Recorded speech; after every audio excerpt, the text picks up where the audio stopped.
Good afternoon, everyone. Welcome to The Good Machiavelli. I am Joe, and I am going to give you some of my hot mental health takes that will get me canceled with minimal explanation.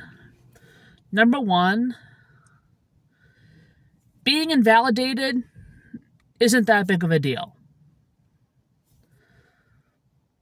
The world isn't going to validate you. If you're secure in your identity, it really doesn't matter. The people around you hopefully will validate you, but even then, you shouldn't stake your self-worth over whether someone else validates your identity or anything else. As long as there is a material reality behind it, the evidence speaks for itself.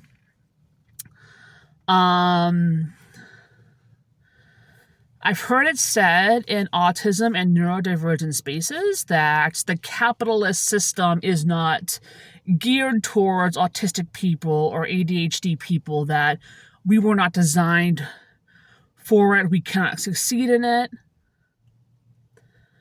And sometimes they specify autistic or ADHD, but sometimes they just say all neurodivergent people. They can't succeed in capitalism, and I say you're wrong about that. Only neurodivergent people can succeed in capitalism. And by neurodivergent, I mean the narcissists, the sociopaths, and the psychopaths. They are neurodivergent too.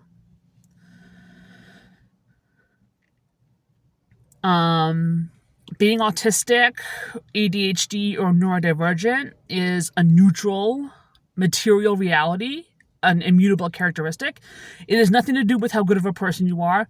You could be an amazing, caring, empathic, creative person, or you could be a bully, a prejudiced person, or a criminal who happens to have a neurodivergent condition.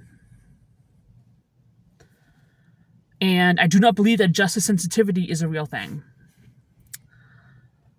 And I do not think we should include CPTSD as part of neurodivergence.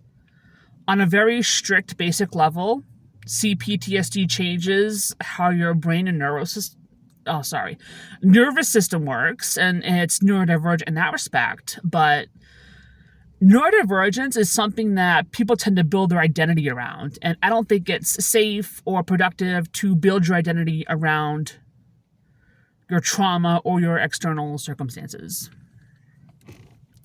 If you want to make into part of your story, fine. By identifying yourself as a medical condition based on that, I would not advise you to do that. Hold on, let me check my notes. Here's a big one. I don't believe everybody has trauma. A lot of people do to varying degrees, but not everyone does.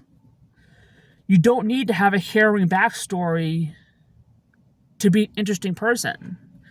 It's okay if your life was good. There is just as much to learn from the good and the whimsical and the fun parts of life as there is from the dark parts of life. So if you were genuinely traumatized, I hope you grow from that.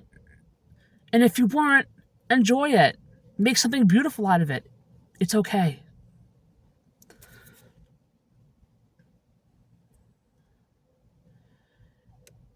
And I think when people talk about autism in particular, they like to split characteristics into neurodivergent and neurotypical. Neurotypical people are fake. Neurodivergent people are honest. And so on and so forth. And my educated guess, is that this has nothing to do with neurotype. Those are cultural differences. In the US, people want to be more soft. And Slavic cultures, they're more blunt, regardless of your neurotype. So we need to stop assuming that everything that we do that's not normal in our culture is because of our neurotype, because it's not.